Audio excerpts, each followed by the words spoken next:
Ni nani huyu anatuma magenge ya kihalifu kwenye War Memorial? Na tumeona na inasemekana, imedaiwa ya kwamba wengine wanaonekana wamebeba hata tear gas. Ni nani huyu ambaye anatoa pesa za kulipa hawa magenge ya kuhangaisha wananchi? Madam Governor, tunakuomba hivi, amua mambo mawili. Nakuru mambo ni mawili kuamua. We are governed by laws, and the president, the governor, no one else, including the mightiest, is above the law. We remind the governor not to start a fire that she is not going to be able to put off. Ukiwa kwenye kilele, wacha kelele. Fanyia wananchi kazi yao. The threats issued to journalists recently were very unfortunate. So our call to the county command of police, you have a duty, a constitutional duty, to protect journalists and human rights defenders who are speaking about this matter. Naye Madam Governor Susan Kihika, tunakuelezea vizuri hivi. Kutojali husababisha ajali. Kutojali husababisha ajali. If the governor, as she's on record saying that she's not going to relent on war, fine. Is she going to use guerrilla means to fight this war, or is she going to use legal and constitutional means?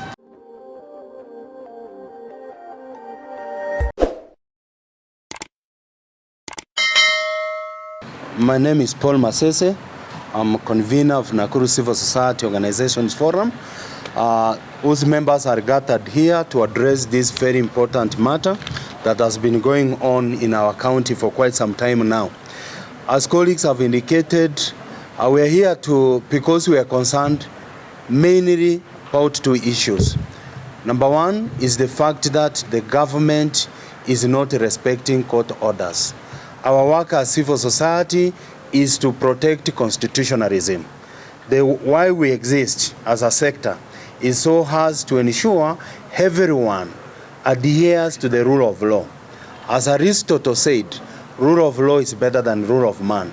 And as a civil society, we are not going to sit on our laurels.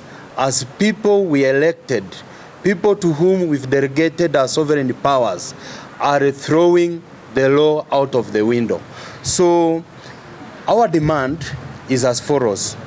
Number one, the governor of Nakuru County, Madam Susan Kihika, should come out clear and speak to the public about why he is so passionate about this matter. We call upon the governor. The least we are demanding from her is to obey court orders. Nothing less, nothing more. The dispute is in court. The court should be allowed time to arbitrate. We are not holding plea for anyone. All we are demanding is that the Constitution must be respected. Number two, we are demanding from the County Command of Police to come out clear and tell the public whose orders he is willing to implement, if not court orders.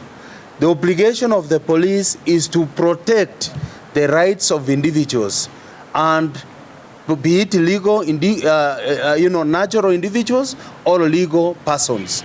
So as things now stand, on 2 occasions, the Commander of Police did not take seriously the orders issued to his office. The last time he went to the facility and supervised the return to work of staff, immediately left. People we believe to be members of organized criminal gangs descended upon the hospital and evicted the people who had just resumed their service at the facility. We do not see any action from the police. What does that tell us? That either the command of police is complicit or was already aware of what was happening, and that is why he probably did not take action expected of him. We are aware that yesterday there was another court order issued to his office. We are waiting to see what happens. But the least we expect is him to implement the instructions from the court to the letter. Moving forward, would want to know from the office of the Commander of Police whose rights is he protecting. It is our expectation that he protects the right of everyone. And since the court has spoken itself to this issue, he should be able to go ahead and implement what the court requires of him. Finally, would wish to remind everyone, again to reiterate, that the rule of law is better than the rule of a man.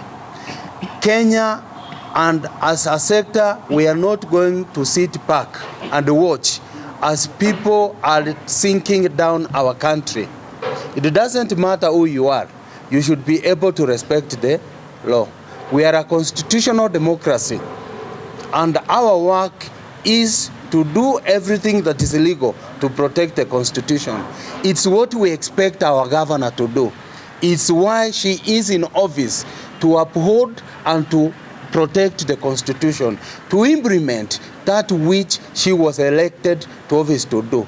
As far as the dispute with the management of War Memorial Hospital is concerned, the matter is now in the court. The court should be allowed time to prosecute the matter and make a determination. If indeed, as it's being said, the management forged documents to extend the lease of the land, if the court so determines, we expect the court to apply the law and take appropriate action. As a sector, we are keen to ensure that all public land that has been illegally acquired by private individuals is reverted to the public. And if that's the objective the governor is pursuing, we are together on that. But the manner in which she should pursue that objective should be consistent with the law and the Constitution.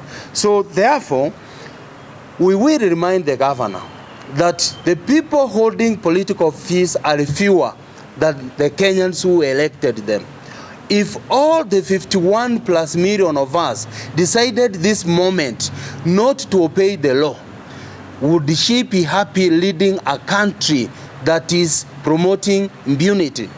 Would the president, because I think what we are seeing happening in Nakuru is a copy and a paste from what the president has been going around saying, that tusipende, mbele nyuma, kulia kushoto, whatever he wants done will be done. That's an autocracy, and Kenya is not an autocracy. We are governed by laws, and the president, the governor, no one else, including the mightiest, is above the law. So we remind the governor not to start a fire that she's not going to be able to put off. If Kenyans, for example, decided not to care about where they dump their litter, will Nakuru city be a city? We'll be having a city that is so full of litter. If, for example, we decided not to park our vehicles where we should park them, not to pay parking fees, would the governor raise revenue that would enable her execute her functions as governor and the county government? So if she leads from the front by not obeying court orders, why should she expect the residents of Nakuru to obey the court orders? And this is the same question we'd want to ask the president. If you go around saying that you are not going to respect the court, who are you going to respect? If you are not going to respect the constitution of the land that you swore to uphold and to protect, who are you going to respect? If you are not going to respect the sovereignty of the people who elected you to office, who are you going to respect? So this is a clarion call to people in government, to people in political office, to uphold the Constitution. It's what we must do as citizens in order to protect the integrity of our country. And that's why today we would wish to call upon the governor to lead from the front, to ensure the sobriety in the manner in which this dispute with the War Memorial Hospital is being attended to. We are worried that as we speak, up to one person reportedly has lost his life because of discontinued of medication, of treatment. One life is one life too many. The people who relied on that facility to receive services are being exposed to health risks. So while this matter is in court, the ruling by the court so far should be adhered to. When it's finally concluded, the court will make a determination. If the government is not going to be satisfied with that determination, there are other legal avenues, including an appeal. The other thing the governor should do because she is our governor. She should come out and educate us, give us very clear information, historical information about this hospital. Because if she says she's protecting our land, we would be happy about that. But we really need to be very clear about the circumstances that have led to the current dispute. It cannot be true. It cannot be. There's some level of dishonesty that is playing out. So we allow the court to do its work. Everyone should allow the court to do its work. The threats issued to journalists recently were very unfortunate. So our call to the county command of police, you have a duty, a constitutional duty, to protect journalists and human rights defenders who are speaking about this matter. To allow anyone to issue threats against the people who have taken a position is quite unfortunate. So we expect, in the fullness of time, for the police to conduct investigations and to arrest those individuals, because there are films making rounds capturing the goons issuing threats to journalists. So, ladies and gentlemen, that's what we are calling upon government. And to the people of Nakuru, your duty is to the law, not to the man. Your duty is to the Constitution. So do not sink law. Do not follow on the footprints of your leaders. Obey the law, and we will maintain sobriety in our county, and we will safeguard the integrity of our country. Thank you. If the governor, as she's on record saying that she's not going to relent on war, fine. Is she going to use guerrilla means to fight this war, or is she going to use legal and constitutional means? If the government, war against corruption or grabbing of public property is what we expect of our leaders. In fact, as civil society, would support anyone who is out here to protect public lands. But that person must first and foremost adhere with the rule of law. It's not right to say one thing and do another. If indeed, as the governor says, the management forged documents, where is the better place to prosecute that matter if not through the courts? Why can't we allow natural justice to take its course? That's the question we are asking. We wouldn't wish that she relents to recover public property. In fact, we support her. But in doing so, she should apply the rule of law. And perhaps my colleagues would now speak to those other issues as they emerge. Thank you very much. Indeed, we are concerned by the state of our health facilities in Nakuru County. Both private and public facilities play a key role in delivering services to citizens. We've seen the situation at War Memorial and the situation at Medihill, and that has an impact on how citizens access healthcare. The county government of Nakuru is responsible for providing health services through public facilities. But even then, when we look at our social audits and our community scorecards, show that we are still struggling with inputs in our facilities. We're still struggling with a shortage of staff in our facilities. We are struggling with drugs. We have reports, especially from primary healthcare facilities, where essential drugs are inadequate. The supply comes, yes, but the supplies run out very fast. So they experience frequent stockouts. We also have challenges with infrastructure. There are facilities that infrastructure is either dilapidated or inadequate. So there's still a lot for the county government of Nakuru to do to ensure that citizens are actually accessing quality healthcare as provided for in the Constitution. And that's why the situation at War Memorial and now Medihill is quite worrying, because both private facilities and public facilities actually play a key role. So in the absence of Medihill and now War Memorial, it means that we are experiencing a surge in public facilities, where we are experiencing shortage of staff, shortage of drugs, and that has a severe impact in the quality of services. So we call upon the county government to actually resolve and create an enabling environment for both public facilities and private facilities to provide services to the citizens of Nakuru. Thank you. Kwa majina naitwa Mwangi Murawa wa Nyambugi na ni mtetezi wa haki za kibinadamu katika hii kaunti ya Nakuru. Na kile kitu ambacho tunamwomba rais ni hiki, kuanzia rais wa taifa hili, ukiwa kwenye kilele, wacha kelele, fanyia wananchi kazi yao. Naye Madam Governor Susan Kihika, tunakuelezea vizuri hivi, kutojali husababisha ajali. Kutojali husababisha ajali. War Memorial tumeona ya kwamba kuna watu ambao hawajali, wanaweka maslahi mengine mbele, mpaka kuna watu ambao wanapoteza maisha. Madam Governor, tunakuomba tafadhali, Nakuru inafahamika, watu wa Nakuru wana tajiriba na uchungu mwingi wa makundi ya kihalifu ambayo yamekuwa yakitumiwa na wanasiasa. Ni makundi haya yamefanya Nakuru irudi nyuma wakati kuna uchaguzi, kwa sababu kumekuwa na machafuko ya kisiasa ya kiuchaguzi. Tunasema hivi, ni nani huyu anatuma magengi ya kihalifu kwenye War Memorial? Na tumeona na inasemekana, imedaiwa ya kwamba wengine wanaonekana wamebeba hata tear gas. Ni nani huyu ambaye anatoa pesa za kulipa hawa magenge ya kuhangaisha wananchi? Madam Governor, tunakuomba hivi, amua mambo mawili. Nakuru mambo ni mawili kuamua.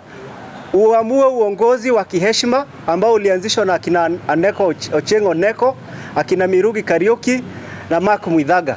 Ama uamue uongozi ambao ni wa akina Kariuki Chotara na akina Leitich, ambao ulikuwa ni uongozi wa kupayuka na ambao ulikuwa unakuza chuki. Na County Assembly ya Nakuru pia tunaomba hivi, hayo maneno ya kikabila, hiyo chuki za kikabila ambayo mnaanza kutumia mkielekeza katika War Memorial, tunaomba tume ya NCIC iingie hapa na ianze kuchunguza hawa watu ambao wanatumia huu mzozo wa War Memorial kuona ya kwamba wananchi wa Nakuru wamegawanyika. Na tunajua vizuri anaki hata Kuresoi kuna wanasiasa ambao wanatumia haya makundi kuhangaisha wananchi ambao wanasema mambo hayaendi vizuri. Kwa hivyo tunakuomba Madam Governor, tafadhali, Nakuru inaitwa Nakuru Girls kwa sababu watu wa Nakuru wana imani na uongozi wa kina mama. Tafadhali, tunaelewa wewe ni wakili na mkamilifu na umesoma hata nje ya nchi. Kwa nini tusitumie sheria kuona ya kwamba hili swala la War Memorial linatatuliwa kisheria? Kama wewe ni wakili mbele ya Mungu na mbele ya Wakenya na mbele ya watu wa Nakuru, tafadhali tumia elimu yako na masomo yako na tajiriba yako ya kisheria kuona ya kwamba hakuna maisha mengine yanapotea katika War Memorial. Na pia vile magenge ya kihalifu, watu wa Nakuru saa hizi wanalia kwa sababu ya uhalifu ambao uko hapa. Tafadhali tunataka utumie sheria na mahakama iweze kuheshimiwa. Asante. Civil Society Forum are extremely disturbed by the direction the dispute at the War Memorial Hospital here in Nakuru, pitting the county government of Nakuru and the directors of the hospital on the ownership of the land on which the hospital sits is taking. We are perturbed by the fact that the dispute has dangerously exposed many patients within the county and neighboring counties who depend on the facility for medical services to risks, denying them access to healthcare, contrary to Article 43 of the Constitution of Kenya. The patients have been subjected to a great deal of suffering, with media reports indicating that at least one individual has succumbed to complications resulting from sudden discontinuation of treatment due to the ongoing dispute. Jina langu ni Maimuna Mwinyi. We are aware that the Environment and Lands Court issued a restraining order on October 30th, 2023, instructing the county government of Nakuru to refrain from any activities on the coasted property and to cease interference with the operations of Nakuru War Memorial Hospital. In blatant violation of the order, the county government went ahead to deploy enforcement officers at the facility who reportedly turned away patients and interfered with its normal operations. We are also aware that another court order was issued on January 25th, 2024, directing the county police commander, Mr. Samuel Ndanyi, to hand over the police management back to its owners pending hearing and determination of the court case, and to appear in court to explain why he has been unable to ensure compliance with the court order. My name is Beatrix Arosei, and however, What concerns us now, and terribly so, is the blatant disregard for these orders by the county government, which has continued to call for political support within and outside the county on its resolve to disobey the court orders. This unfortunate move is unconstitutional and unfortunate to say the least. It is akin to promoting anarchy and can cause negative implications to the economy at the county and national level at large.